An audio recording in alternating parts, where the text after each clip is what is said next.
At 4:51, in the middle of the night, a 1,100-ton Russian military train was silently barreling forward, its mission heading toward Russia's kamikaze UAV and weapons assembly plant in the city of Voronezh in the southwest. Hundreds of Russian attack drones don't just appear out of nowhere. They come from factories in China, specifically from resupply shipments secretly transferred by Beijing to Russia under the guise of commercial contracts. Alarms inside the locomotive cabin blared continuously when something was detected obstructing the rail line ahead, just as the 25-car train was only 25 miles from the Voronezh factory. As the Russian assistant engineer hesitated to trigger the emergency brake, an explosion erupted beneath the tracks. A series of TM-62 mines detonated simultaneously as the countdown expired, and the train carrying what was supposed to be covert Chinese cargo was now fully exposed in the open. The entire convoy jolted violently, a segment of track was heavily damaged, and the whole train was forced to stop, precisely at the location Ukraine had calculated down to the meter, while Russian engineers on board rushed to switch to a bypass track, estimated to take at least 15 minutes. That was all the time Ukraine needed for the real strike to begin.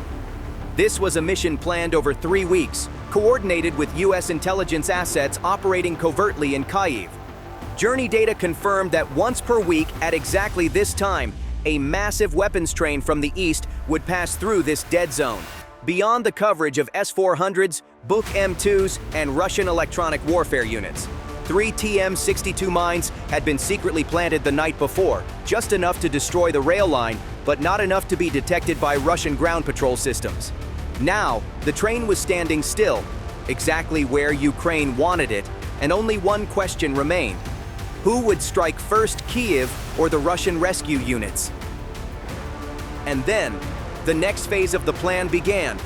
Right after the TM-62 blasts, 25 AN-196 kamikaze drones had already closed in to a distance of just 3 miles. The Liutis launched simultaneously from a forward operating base nearly 250 miles away, exactly 2 hours earlier. They didn't take evasive routes or follow complex guidance, they simply flew straight toward a single fixed target, previously locked in by the underground mine trap. This time, Ukraine wasn't striking the weapons factory, the one protected day and night by hundreds of millions of dollars worth of Russian air defense systems. Instead, they picked a point along the logistics route, the most fragile, most vulnerable, and most devastating if hit. The Zabaikalsk-Voronezh Railway stretches thousands of kilometers across Russia. And exactly at the weakest point of the route, beyond the reach of S-400s, Buk M2s, or any Pantsir battery, the train was now immobilized. Inside the command center, the PD-2 reconnaissance drones feed was transmitting every frame through a closed channel, a long-range surveillance UAV hovering at 2,900 feet, just 0.6 miles from the train. The transmission screen clearly showed a Russian-painted convoy, but inside Chinese cargo, disguised, neatly packed, unmistakable. Inside the sealed cars, the PD-2's infrared camera had confirmed 120 tons of lithium-ion batteries, the kind used for kamikaze and tactical drones. 50 tons of brushless motors, the heart of tens of thousands of UAVs, and 25 tons of military-grade fiber optic cable for command systems, transmission networks, and sensors. The total shipment weighed 195 tons, with an estimated value close to $40 million. If this strike failed, the train could move again, and once it entered the core air defense zone around Voronezh, Ukraine would have no chance left to intercept. Because once this cargo reached the plant, 75,000 FPV kamikaze drones would be assembled within weeks, and from there, pumped directly to the Ukrainian front. 75,000 is enough to cover the entire eastern front, to bomb dozens of villages, to wipe out all resupply fleets from Kyiv, and even to erase an entire combat sector from the military map. Not with missiles, but with low-flying FPV drone waves. And now, the AN-196 drone squad was closing in, with nothing capable of stopping them, unless Russia had already known about the plan. As they crossed the border, the formation of 25 drones pierced through every local air defense system, not using decoys or speed, but with radar-absorbing composite coating, giving them an RCS under 0.05 square meters. Flying at just 65 feet above ground, the Russian forest now became the very thing shielding the drones. On the air defense screen, the shift sergeant remained calm. Radar showed nothing. The skies were clear. It was a smooth shift. But what the shift crew didn't realize was that outside, 25 Iron Birds invisible to radar were about to become the reason their medals would be stripped away.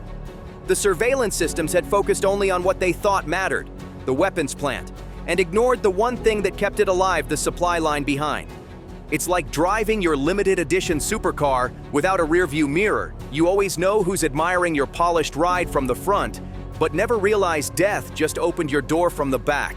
When the drones reached the coordinates marked on the tactical map provided by Kiev's command center, the UAV formation revealed its ambition to wipe out everything. 25 AN-196s spread into a pincer formation, speed surging to 120 miles per hour. Now death was truly hunting. With 1.2 miles left to target, the UAV pilots whispered to each other, "We're here." Just a few seconds remained before the AN-196 Leutiers reached their targets. The lead drone, codename Alpha 1, held steady at its cruising altitude of 65 feet, locked tightly onto car number 14, the one carrying nearly $3 million worth of lithium-ion battery modules. Suddenly, it shuddered, tilted, and nosedived into the ground. No collision, no hit. It dropped straight beside the rail line and exploded. Russian troops realized something was wrong, and everyone scrambled to defensive positions. But what had just brought down the lead UAV? In the UAV command center, technician number 2 held his breath for 3 seconds, then frantically typed on the keyboard. All flight data from Alpha 3 showed an interruption at a single point. The conclusion, a short-range radio jamming system, possibly a Pol 21E or a Mini R330 Zaid Zatel, was being hidden inside the train's control car. The Russian train wasn't just carrying cargo, it was carrying a hidden layer of electronic defense. This was now an emergency. If all 24 remaining UAVs were jammed the same way, the entire operation would fail. The Ukrainian technical team immediately switched the entire squadron to Buran mode, an emergency navigation mode using internal INS guidance plus image lock targeting. All the image data of the train, previously captured by the PD-2 reconnaissance UAV, was reloaded. The AN-196 drones automatically locked onto targets using geometric shape recognition, thermal silhouettes, and a sequence of virtualized waypoints, requiring no radio signal whatsoever. At the same time, 2 AN-196 drones equipped with lightweight RAM-4 electronic warfare pods were also activated. They approached the jamming zone, generated counterphase waves, and suppressed local signals for 20 seconds, just enough to clear a path for the strike drones. That wasn't luck. It was caution and full preparedness for any contingency by the strike team. And now, the remaining 23 UAVs surged toward the kill zone. The first crash was not a failure. It was a warning shot. The second AN-196, codename Beta 2, broke through the jamming zone. No malfunction. Target lock stable. The strike was back on track. At 5:14, Russian soldiers aboard the train panicked at the sight of what was incoming. Death, but even worse, they chambered their rifles. But what they mistook for death wasn't flying. It was falling from every altitude imaginable. The chaos unfolding was unlike anything they had ever been taught or drilled for on the training ground. The gift from Kyiv didn't take long to unwrap. Precisely 15 seconds after visual contact, it appeared right before the train commander's eyes.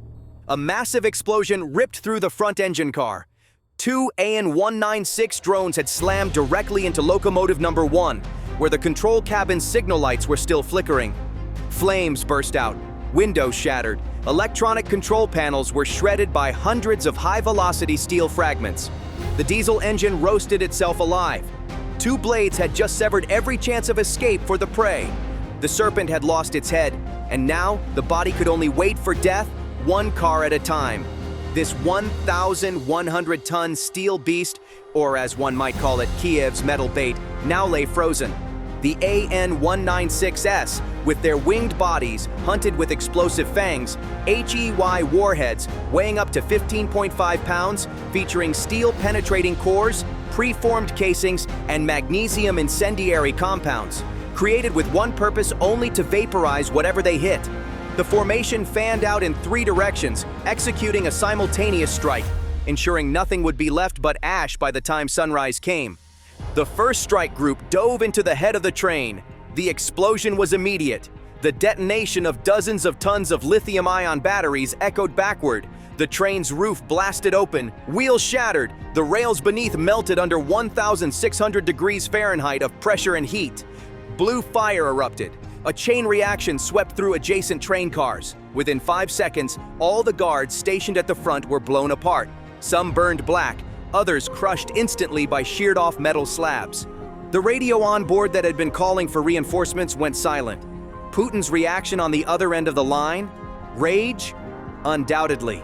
Only 4 seconds after the locomotive blast, while the flames were still blooming, the second UAV cluster arrived, slamming into the center of the train, where the most flammable and explosive cargo was located.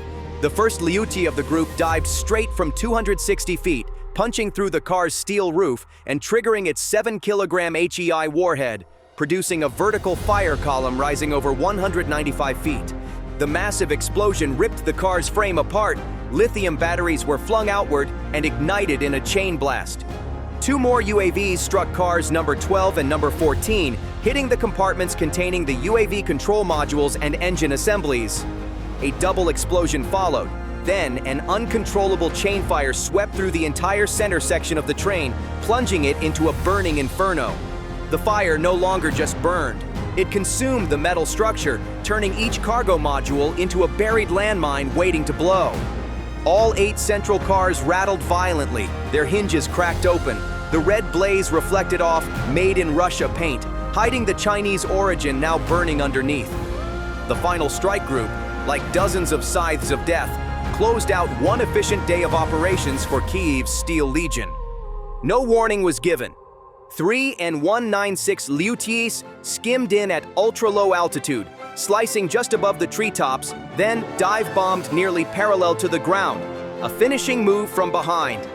The first drone slammed into car number 23, the one carrying special fiber optic cable spools made in China, protected by reinforced anti-shock framing.